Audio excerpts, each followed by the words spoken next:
Hola, muy buenas noches. Bienvenidos, bienvenidas, todas y todos al Centro de las Artes. Nos honra recibir en nuestros espacios los eventos del programa público que acompaña la exposición 30 años en el mundo del arte, una revisión de la Bienal FEMSA bajo el título Construyendo una Bienal de Arte Contemporáneo. El programa, como muchos de ustedes saben, inició esta mañana en la Escuela Adolfo Prieto con el seminario La Curaduría de Exposiciones Conmemorativas y continúa esta noche con un momento muy especial.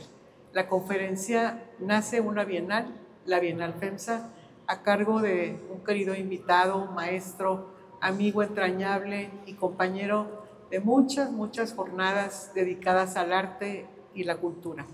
Jorge García Murillo. Me permito compartir con ustedes una breve semblanza de su trayectoria. Jorge García Murillo es un destacado promotor cultural, crítico de arte y académico mexicano, cuya trayectoria de más de 5 décadas ha sido clave en el desarrollo y fortalecimiento del arte y la cultura en Nuevo León y en México. Estudió psicología en la Universidad La Bastida y un posgrado en la Universidad Católica de Lovaina, en Bélgica. Y ha ocupado cargos de liderazgo en instituciones culturales de gran relevancia, consolidándose como una figura central en el ámbito artístico y académico del país. Su carrera incluye la dirección de instituciones como el Museo de Monterrey, el Museo de Historia Mexicana, el Departamento de Ciencias de la Comunicación del Tecnológico de Monterrey, la Galería JGM, Arte Contemporáneo, y el Centro de las Artes de Nuevo León. Durante su gestión en el Museo de Monterrey, impulsó exposiciones internacionales de artistas como Robert Motherwell, Cindy Sherman, Julian Schnabel, Julio Galán y Francisco Toledo, entre muchos otros. Además de promover la creación de la Bienal Monterrey, hoy Bienal FEMSA. Como crítico de arte, certificado por la Asociación de Críticos de Arte Mexicanos y la Asociación Internacional de Críticos de Arte, García Murillo ha publicado numerosos textos en medios especializados abordando teorías estéticas y filosóficas desde autores clásicos hasta pensadores contemporáneos. En 2021, su extensa trayectoria fue reconocida con el mérito cultural Rogelio Villarreal Elizondo, otorgado por la Universidad Autónoma de Nuevo León, y actualmente continúa escribiendo y asesorando proyectos curatoriales, manteniéndose como una referencia viva y crítica en el panorama cultural mexicano. Me gustaría comentarles que este gran proyecto de la Bienal inició en 1991, cuando la señora Maya Raquel de Milmo, entonces presidenta del Consejo del Museo de Monterrey, y Jorge García Murillo, director del museo en ese momento, anunciaron con gran entusiasmo el nacimiento de una Bienal Nacional. Desde aquel primer paso, esta iniciativa ha florecido junto con un gran equipo de profesionales, convirtiéndose en una valiosa plataforma que brinda visibilidad a artistas locales y nacionales, además de ser un punto de encuentro para creadores, curadores y críticos de todo México y de América Latina también. Bienvenido, Jorge, bienvenido a tu casa. Muchas gracias. Gracias.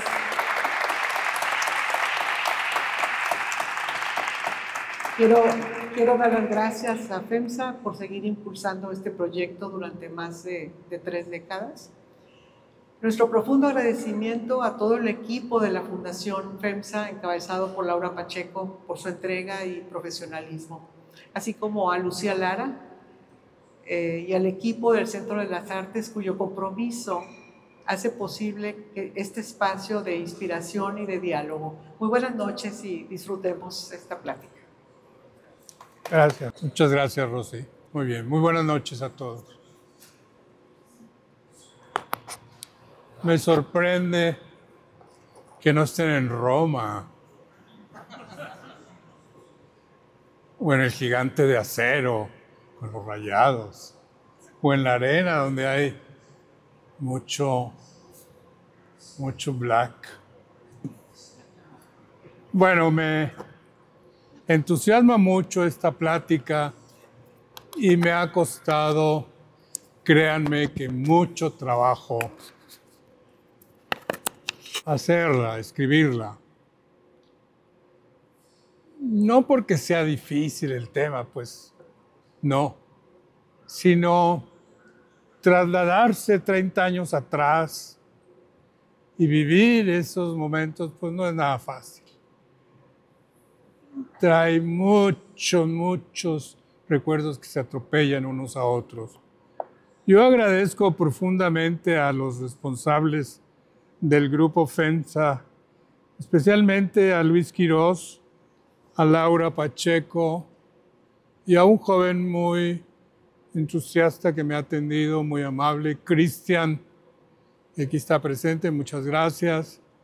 Y gracias a Rosa María Rodríguez, que dirige este centro, y a Lucia Lara. Son mucha gente que yo debería de agradecer, pero realmente es una oportunidad para mí que la he superado estas semanas de preparación, pues bañado, créanme, con una tormenta enorme de recuerdos. Y cuando me he atorado, pues algunos me han ayudado. Ahorita saldrá quiénes. Algunos de mis colaboradores. Vamos a empezar con los antecedentes. Hace 31 años, Monterrey era totalmente otro al que vivimos hoy. Completamente diferente. Sin duda era un Monterrey más amable, más agradable. Ustedes seguramente, bueno, los jóvenes no, pero los no tan jóvenes recordarán ese Monterrey que ahora nos resulta muy difícil de describirlo porque se podía caminar, se podía estacionar, se podía sentar uno afuera de la casa a tomar una limonada, una cerveza y en mecedoras. Era un Monterrey que ya era muy moderno, pero a la vez tenía ese saborcito de provincia. No había tantos inmigrantes, no había tantos pobres. Ahora es un Monterrey con una atmósfera muy diferente, llena de incertidumbres, de confusiones, de temor, con un futuro incierto. Hace 32 años, Monterrey era un lugar donde el arte prácticamente no existía. Fuera de nosotros, el Museo de Monterrey, no había otras instituciones que nos hicieran sombra. Habría que caracterizar muy bien ese Monterrey. No es el objeto de esta charla, pero no había Gaza, ni Palestina contra Israel, ni Ucrania contra Rusia. Pero lo que había era un saborcito más comunitario que el de ahora, mucho más cálido.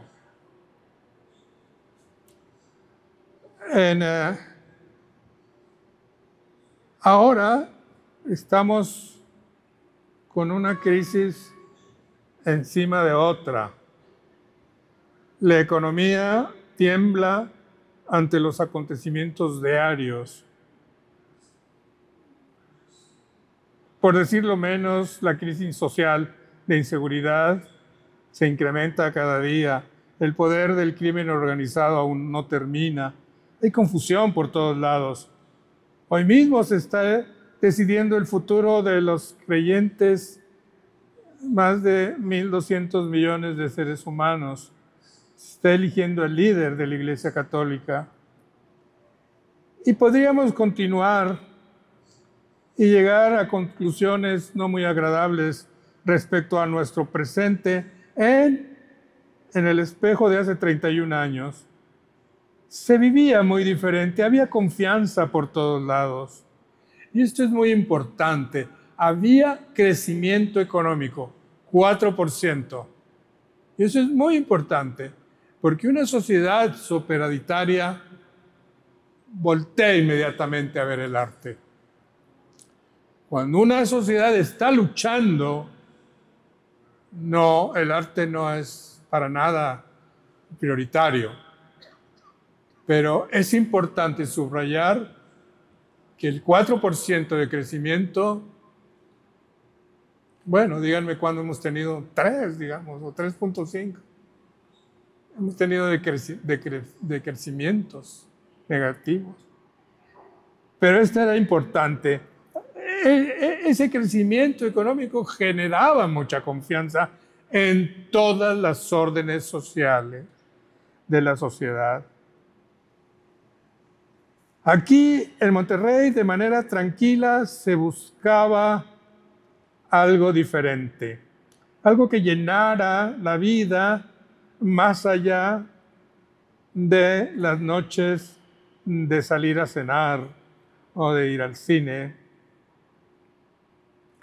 Y a fines de los 80 irrumpe muy fuerte el arte en nuestro entorno. El Museo de Monterrey, a la sazón, cumpliendo cerca de 15 años, era un museo joven, pero ya en 1990 cobraba resonancia nacional. Ahí en el museo que en dicha me tocaba dirigir, existía un grupo de jóvenes, bueno, no tan jóvenes, pero que formaban mi equipo. Todos tenían unas características muy sui generis, y todavía lo tienen, porque todavía están activos, la gran mayoría de ellos. Eran jóvenes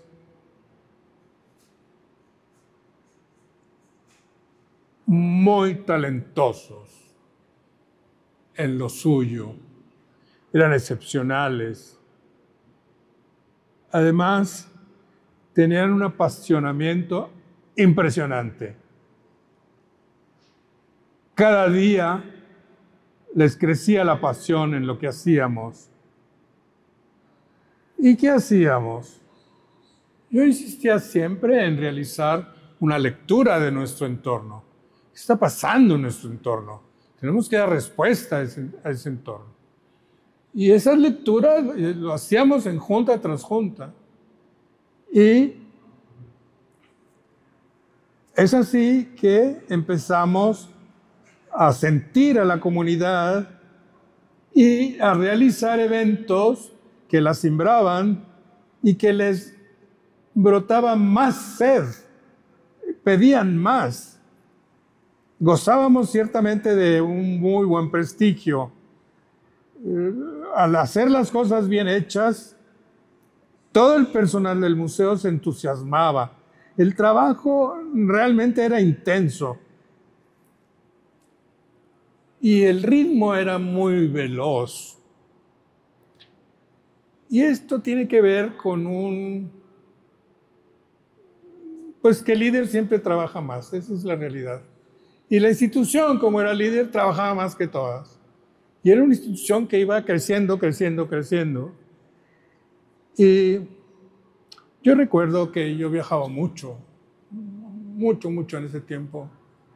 Y en uno de esos viajes, en los escasos tiempos que me quedaban libres, generalmente era en el aire, en el vuelo, vagaba divagaba con temas relacionados, obviamente, con el arte contemporáneo. A la sazón, unos años antes, no recuerdo bien, 2 o 3 años antes de yo estar en el museo, cuando practicaba la crítica de arte, había escrito un par de artículos, me acuerdo uno del norte, el otro no recuerdo dónde lo publiqué, pero donde yo decía que a los artistas de Nuevo León, los artistas plásticos, les hacía falta un verse frente a otros, una confrontación, un espejo donde se vieran y vieran a otros. Existía el Salón de Noviembre en Arteacé, pero tenía un carácter muy local. Ya se habían acabado los esfuerzos del Salón del Vitro, que había encabezado el arquitecto Padilla, Eduardo, que en paz descanse. Y entonces yo había publicado, se necesita un salón, como el salón allá de los académicos, etcétera, que se vieran los artistas con otros. Y de ahí me fue naciendo esta idea de contar con artistas de otras latitudes frente a los nuestros. Cuando llegué al museo, la idea seguía ahí, seguía flotando. Y si ustedes piensan la historia, siempre hay ideas que están flotando en el ambiente y que se repiten en todos lados, pero nadie las aterriza, nadie las agarra, nadie... Ahí están las ideas. Todo el mundo está de acuerdo. Sí, falta un salón. Sí, nuestros artistas deben de ver otros trabajos, etc. Pero nadie hace nada. Y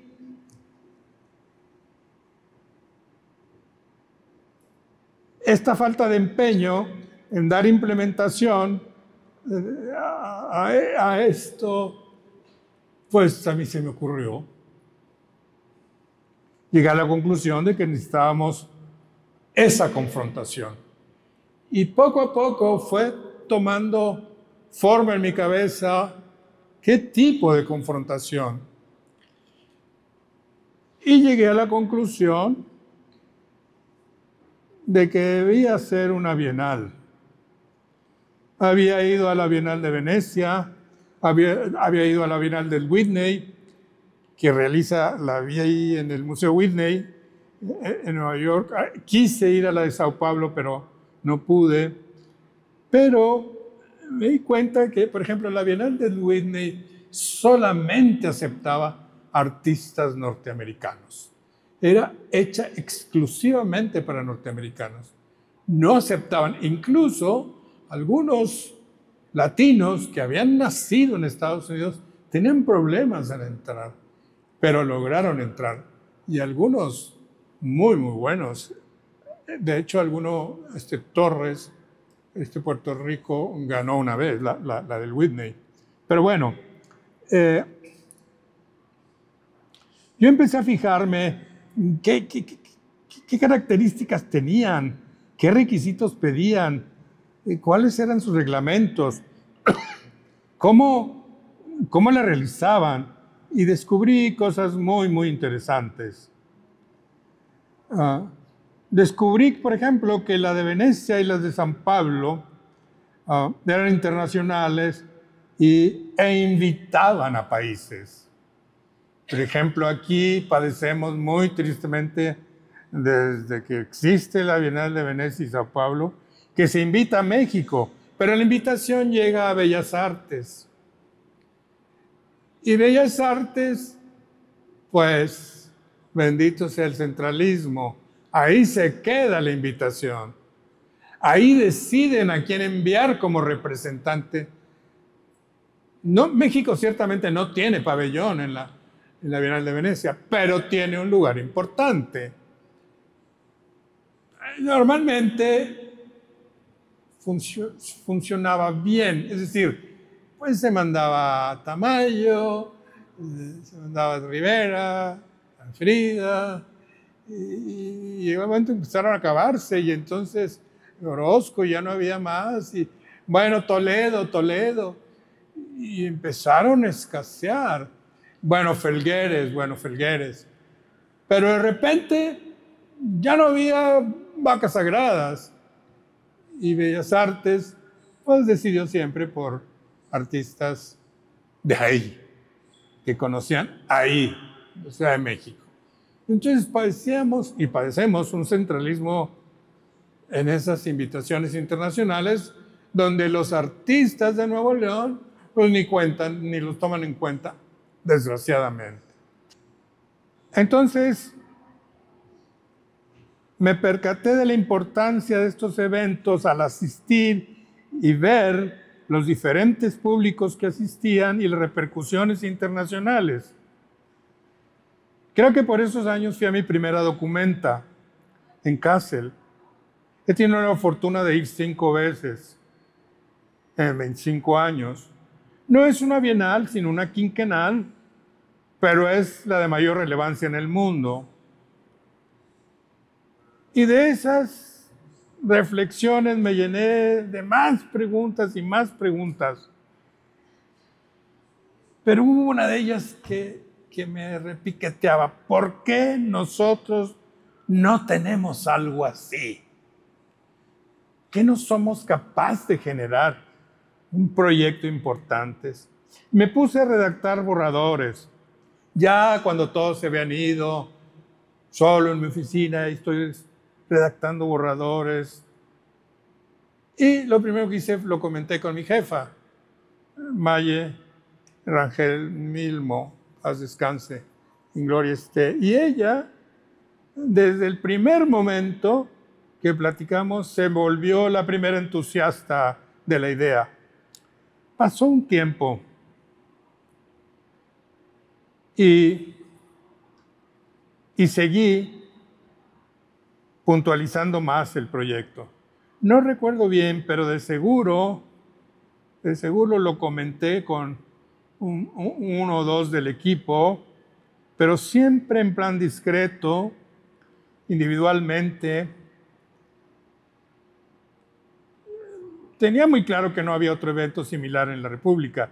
El Museo Tamayo empezaba a pensar, Cristina Gálvez, su directora, me comentaba, y también empezaban a pensar en algo así.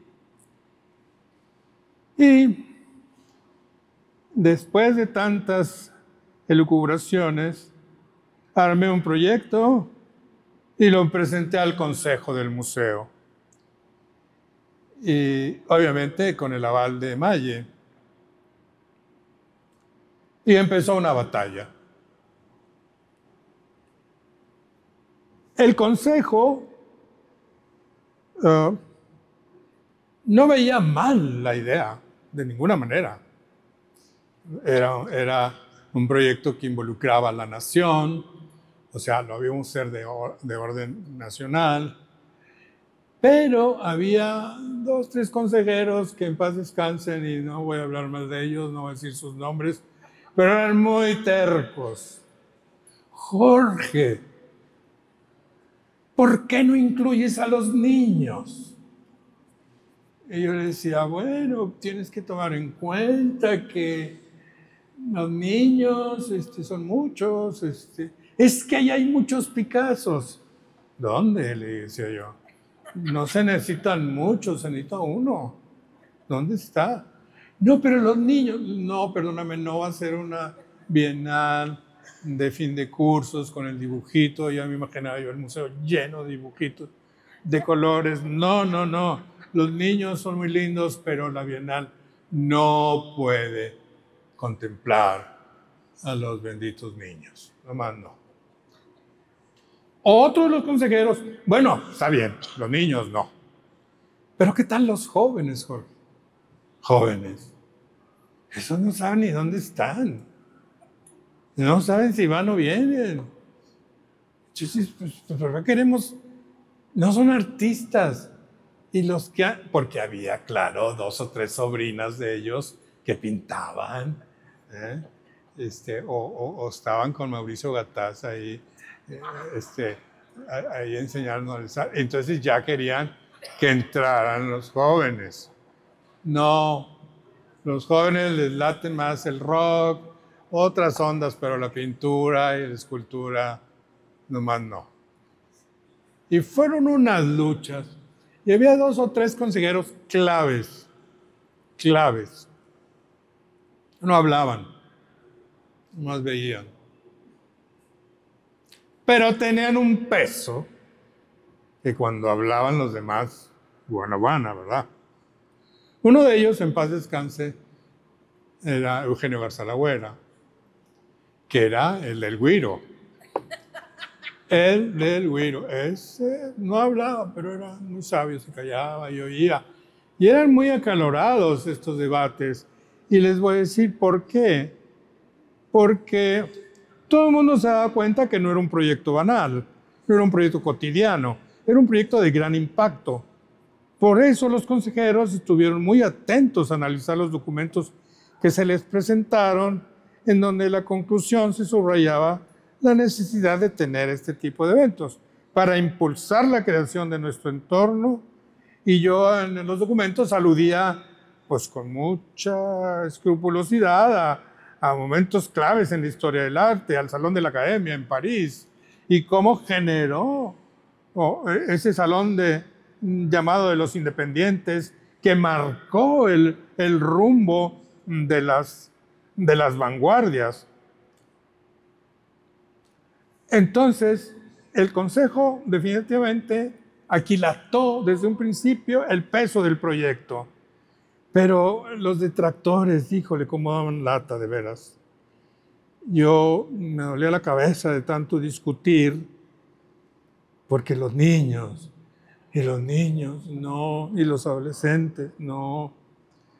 Argumentaban y yo contraargumentaba, pero 3 no hablaban, y eran muchos, pero 2 nunca hablaban. Uno era Maye, pues claro, Maye estaba de mi lado, yo sabía que pues, era del grupo. Pero había otros 2 que para acabar de molar eran pareja, Eugenio y Eva. Eva era vicepresidenta del consejo, pero no hablaba. Y Eugenio Garzalagüera, de muy pocas palabras, y siempre decía que estaba enojado, pero no estaba enojado. Y pues se acababa el tiempo y ellos eran muy ocupados. Otro que le ponía muchos peros, sin embargo estaba a favor, era Otón Ruiz, que era el tesorero, paz descanse también. Pero él acá saliendo me decía, yo estoy por el proyecto. Bueno, pues al otro mes, y se empezaba otra vez con el tema. Y no se agotaba, se pasaba a otro tema. Y yo quería que se aprobara, que se votara, porque yo sabía que una votación sí estaba ganada. Fue ridículo, hasta como el tercer mes de discusiones, habló el que tenía que hablar. Votemos, por favor. Y todo el mundo se cayó. Votemos. Pues yo luego dije, ¿quién está de acuerdo? Y todos levantaron la mano. Bueno, tanto lío para que todos lo aprobaran. Y bueno, pues yo salí muy, muy feliz. Y era en el segundo piso. Y bajé con el equipo y les dije, equipo, vamos a hacer una bienal. Y todos se vieron los ojos y dijeron, ¿qué es eso? O sea, ¿qué se trata? Una bienal. ¿Pero cómo? Bueno, una discusión bien importante, y hay que decirle en el consejo, era, bueno, pues si ya van a hacer un cohete nacional, ¿por qué no lo hacen internacional? Pues me parece excelente. Vamos a hacerlo internacional, les decía yo, pero invitando a un país. Y luego en la otra bienal repetimos ese país más otro, y luego repetimos esos 2 más otro. Oye, pues no está mala idea. ¿Qué país propones, Jorge? Cuba. No, por poco me crucifican. ¿Cómo que Cuba? Es que hay muchos cubanos. Era cierto, había más de 15 cubanos en la ciudad en ese momento. Y eran de primera. Flavio Garzandía, Marta María Pérez, Alejandro Aguilera, todavía está aquí, ¿cómo se llama el chiquitito? Segundo Planes, había muchos. No, el consejo, ¿cómo que Cuba? No. Pues que Colombia, no, que Colombia, que la guerrilla colombiana, que si la droga, que si la coca, y que van a traer coca, y que no sé qué. No, bueno, Venezuela. Repasamos toda Latinoamérica y se desechó la idea de que fuera internacional. Sentí medio gacho, pero ya estaba la nacional aprobada, entonces pues verdaderamente eran muy tenaces. No diré sus nombres, pero agradezco porque los demás abrieron su conciencia.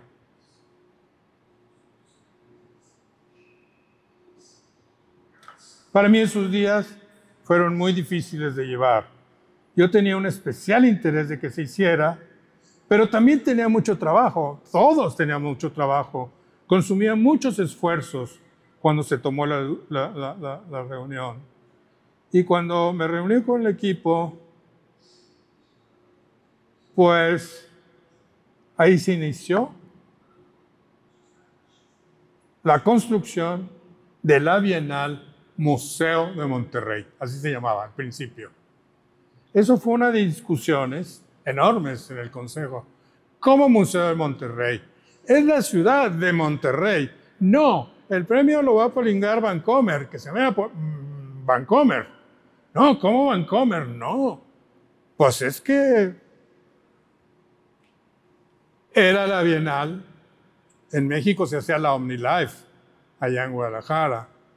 En Guanajuato no me acuerdo qué chisme había, pero la de nosotros tenía 100,000 pesos de premio de adquisición. Eso era un mundo de lana, pero lo iba a aportar Vancomer.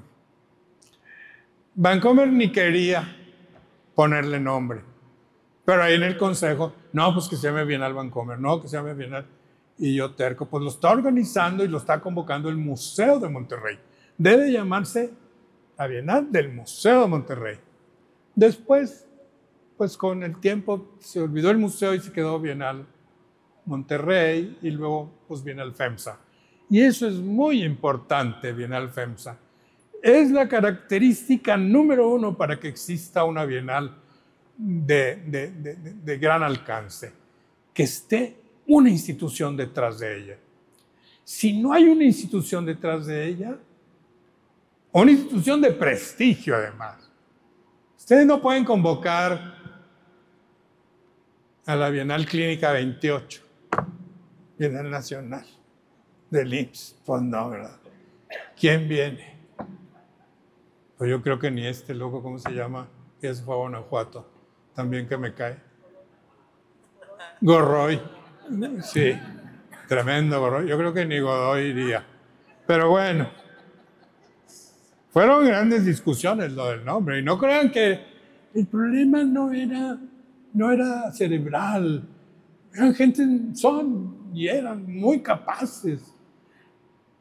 Tenía mucho de emocional, bastante. Ya teníamos el apoyo institucional, ya teníamos los espacios, teníamos un equipo probado, teníamos la confianza de otras instituciones similares, de coleccionistas nacionales, locales e internacionales, pero sobre todo teníamos un enorme entusiasmo para entrarle al problema y vaya que lo fue. La preocupación omnipresente en todo el tiempo que duraron los trabajos fue: ¿responderán los artistas a esta convocatoria? ¿Irán a venir? ¿Qué papelón hacemos frente al consejo por haberlo defendido con pasión y luego salir con 4 embarraderas ahí de cuadros, pues no. Siempre nos preguntábamos eso. Esa nube, o al menos yo, pero estoy seguro que Rosy también lo compartía, y Virgilio y los demás. Nos persiguió todo el tiempo esa nube y ahorita vemos los resultados. Lo innovador, la gran innovación que tuvo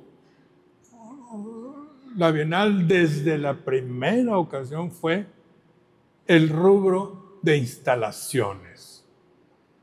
El 95% de los artistas del país no sabían que era una instalación. Bueno, nosotros tampoco sabíamos, pero ya existía esa forma de expresión artística y nosotros pues queríamos tener los brazos abiertos a todos e incluimos las instalaciones. Y fue muy sorprendente. Me acuerdo que Rachel Latibol me decía, eso es una visión impresionante, incluir las instalaciones. Ya en cómo era ella de paz descanse la Raquel. Era muy, muy padre gente. Bueno, pues las instalaciones se incluyeron y empezamos a hacer los puntos, el reglamento, la convocatoria, los puntos de la convocatoria. Y bueno, está Loreto Villarreal tomando fotos como loca. Qué bárbaro. Bueno, y ahí descubrí una cosa que no había visto, no me había dado cuenta, pero cuando estábamos haciendo las cláusulas, descubrí que la última de ellas era sensacional. Era genial.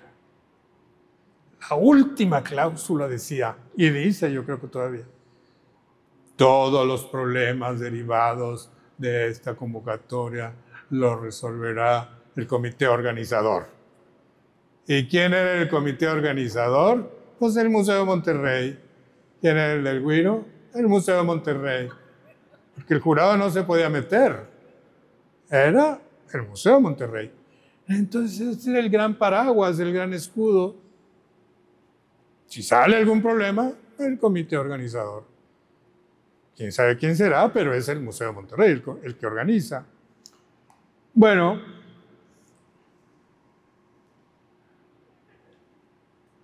empezaron las tareas y yo recuerdo que pues empezó a correr la voz en la ciudad y se sabía que estábamos preparando algo grande. Y claro, un gran periodista, muy buen periodista, que todavía sigue dando lata, Ramón Alberto Garza, un día me invita a comer y me dice, oye, ¿qué se traen ahí, hombre? Y le digo, oye, pues fíjate que estamos haciendo esto. Y se va, nos separamos. En la tarde me habló, oye, ¿para qué están haciendo eso? Y todavía debe de decir en la convocatoria, con el objetivo. Me habló Ramón y yo le empecé a contestar, pues es para... Y lo que le dije, lo anoté luego y eso se plasmó. Para impulsar, para promover, para, no creo que otra cosa, la creación en México, se hace esta Bienal. Y esos fueron los objetivos. Y hasta la fecha. Entonces, Ramón me dio muchas ideas. Claro, él quería que el norte, todas las exclusivas, pero no. Lo que sí hicimos fue algo que no se ha vuelto a ver en todo el país y en muy pocos lados del mundo. Hicimos el esfuerzo comunicativo más grande que yo he visto en términos del arte. Publicamos 24 páginas completas en los 24 ciudades más importantes del país y en los periódicos más importantes de esas ciudades. Nunca se había hecho esto. Y era un esfuerzo. Salieron el mismo día en todo el país, la página entera. La convocatoria, todo y las cláusulas, los requisitos. Y eso fue sorpresivo. Eso fue de gran impacto. Porque sí impresiona que en todo el país un día se sepa de un evento de artes plásticas. Y era muy costoso en términos económicos. Pero Otón Ruiz dijo, échale, tú échale. Y se hizo ese esfuerzo. Ahí estaba a la cabeza Ivonne Guerra en el Departamento de Comunicación, Ivonne Cita.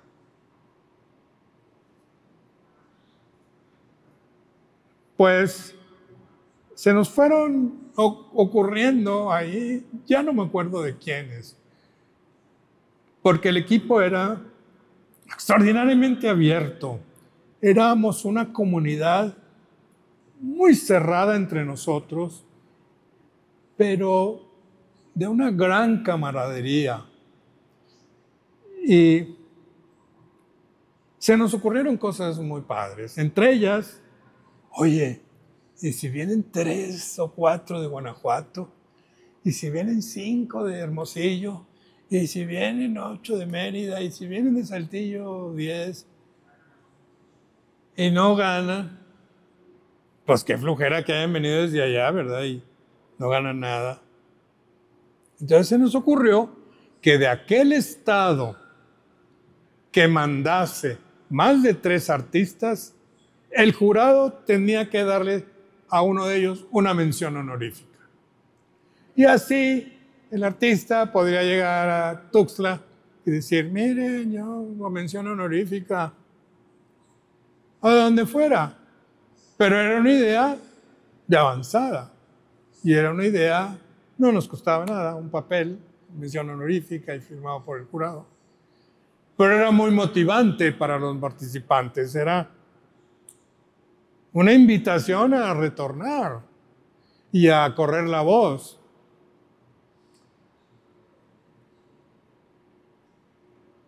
Bueno, pues un buen día, el 3 de agosto de 1991, la señora Maya y yo anunciamos en rueda de prensa pues el lanzamiento de esto y la nave va.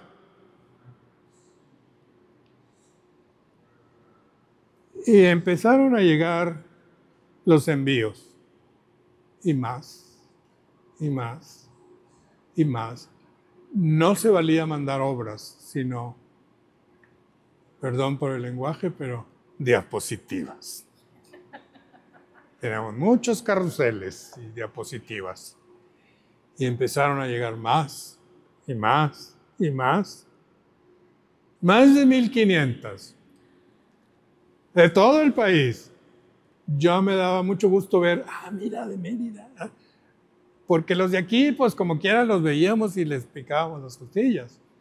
A los que eran amigos nuestros, participa y participa. Pero pues los demás, pues ni sabíamos que existían.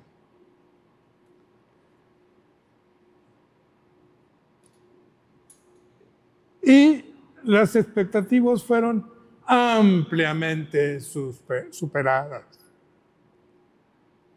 Y llegó una de las características más buscadas, la calidad. Si a mí me preguntan, ¿qué hicieron en el Museo de Monterrey esos 5 o 6 años donde yo estuve ahí al frente? Hicimos cosas de calidad, punto. Calidad era nuestro sello.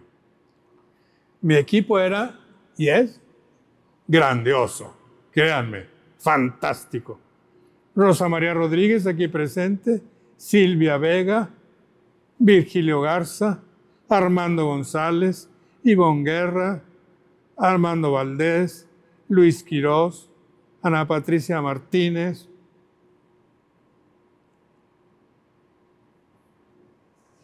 y muchos más. Éramos 180, 120 éramos en el museo. Pero este era el grupo dirigente. Ya no me pedían aumento de sueldo. Me pedían pases de coca para aguantar el ritmo. Siempre, siempre estaré agradecido con este gran equipo. Muchos de ellos amigos entrañables, que todavía nos juntamos y nos vemos con mucho gusto. También quiero agradecer a todos nuestros familiares por su paciencia y apoyo. En mi caso, a mi gran compañera Rosalía, aquí presente. Sin ella y sin todos nuestros familiares, la Bienal no hubiera existido. Eran horas y horas y horas de trabajo. No teníamos el concepto de horas extra, obviamente, pero ahí estábamos sábados, domingos, noches, Viernes Santo, lo que fuera, ahí estábamos trabajando. Y la Bienal iba bien.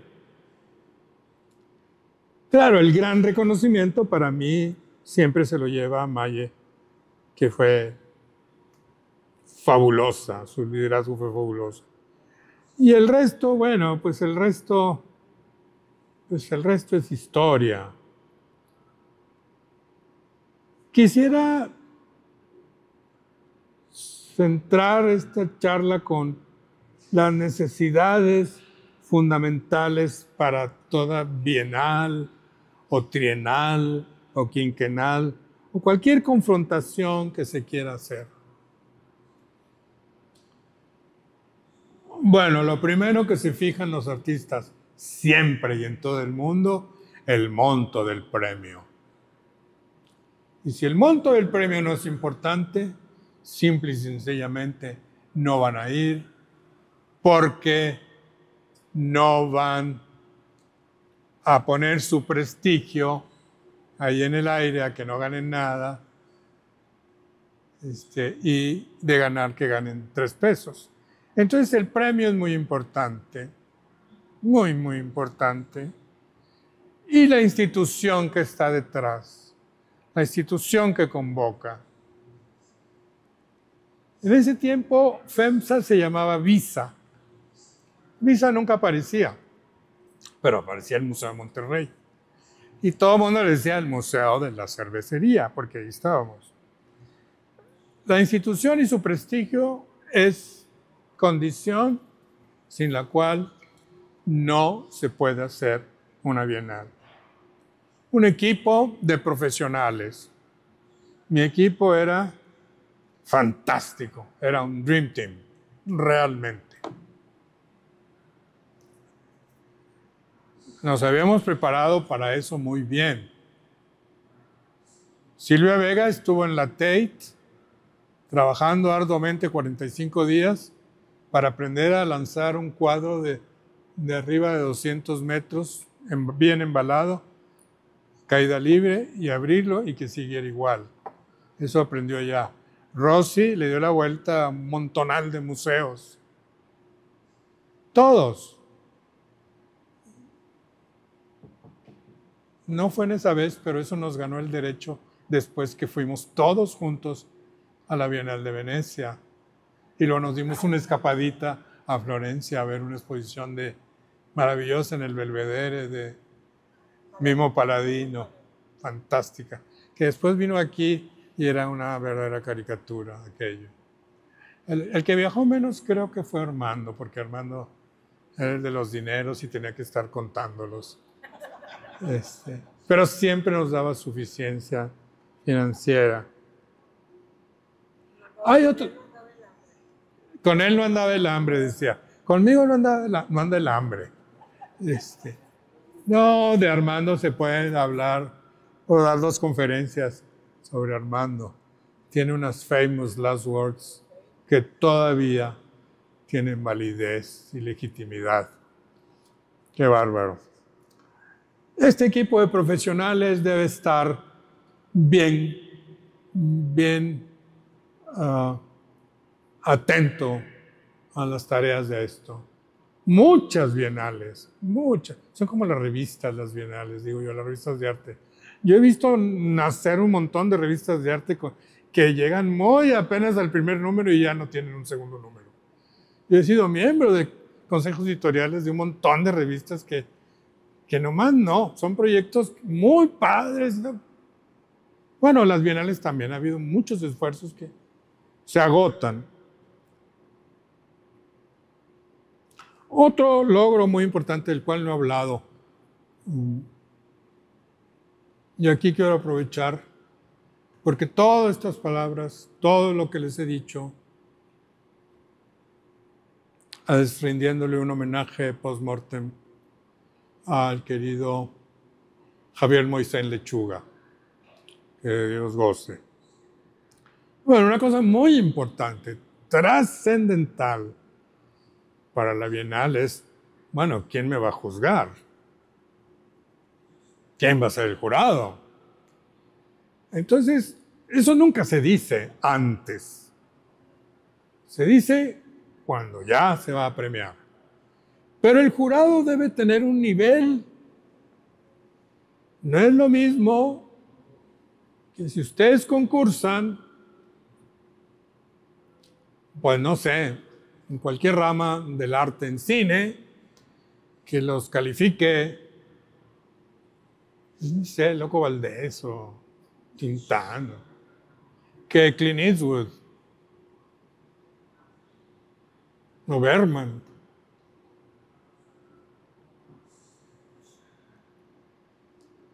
Es muy importante. En ese tiempo le dábamos vueltas a los nombres. Yo sabía que si le decía a alguien, no me iba a decir que no. Y claro, la número uno era Tibol. El tibolazo era temido en toda la República. Y le hablé a Tibol y Raquel me dijo, claro que sí. Y luego quizás al artista más educado que yo he conocido, que fue don Manuel Felgueres, todo un caballero. Recuerdo que en la primera sesión del jurado, él sacó y prendió su pipa. Y la Tibol quiso matarlo. Pero ¿cómo se atreve, maestro? Digo, calma, calma, Raquel, ahorita vemos cómo.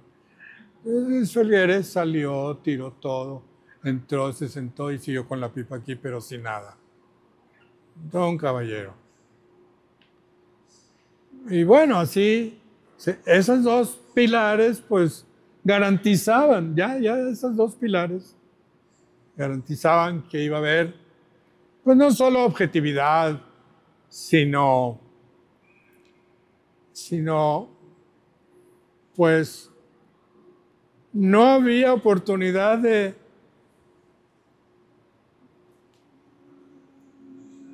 apelar su juicio. Eran,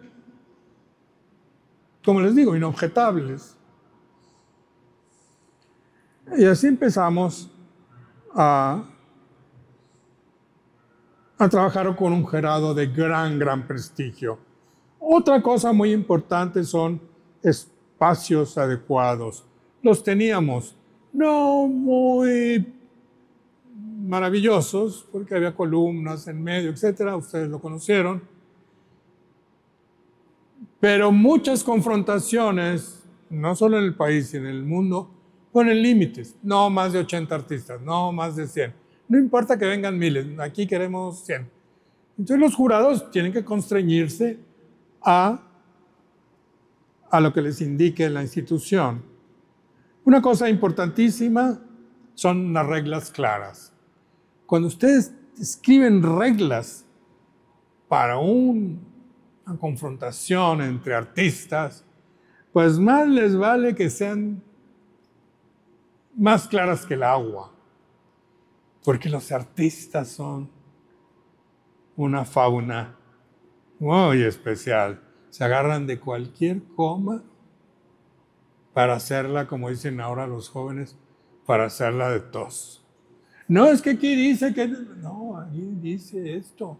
Tiene que estar muy claro.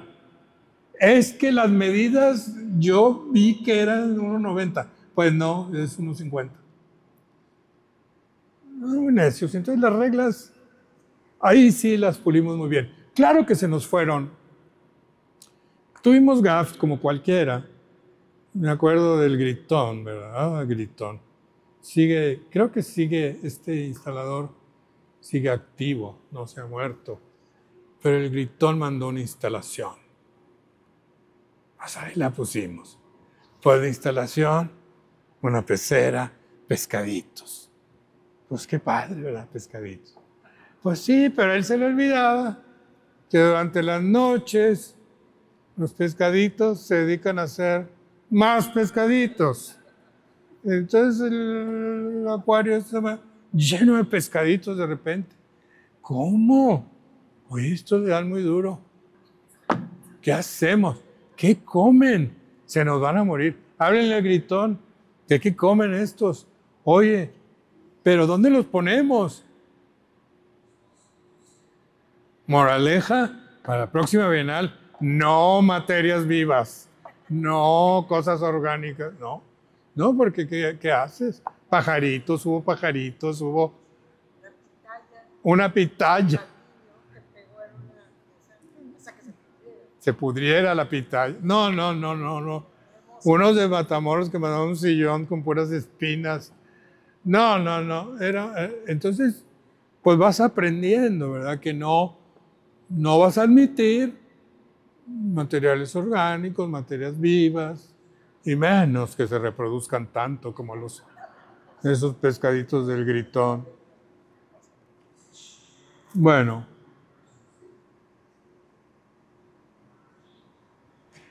Otra cosa que pues ya he hablado de ello es contar con el interés del público. El público no tenía interés, tenía hambre, sed, quería, y más cuando le ofrecías posibilidades de que iba a haber sangre, porque iba a haber un ganador, no todos. Entonces aquello se ponía más interesante. Había mucho interés. Es un Monterrey que verdaderamente se añora. No sé qué le pasó, y es una reflexión que tenemos pendientes todos los que andamos en estos chismes. ¿Qué pasó en la ciudad? ¿Por qué ya no valoramos una gran orquesta, un gran pianista, un gran violinista, una gran cantante, una ópera, una obra de teatro?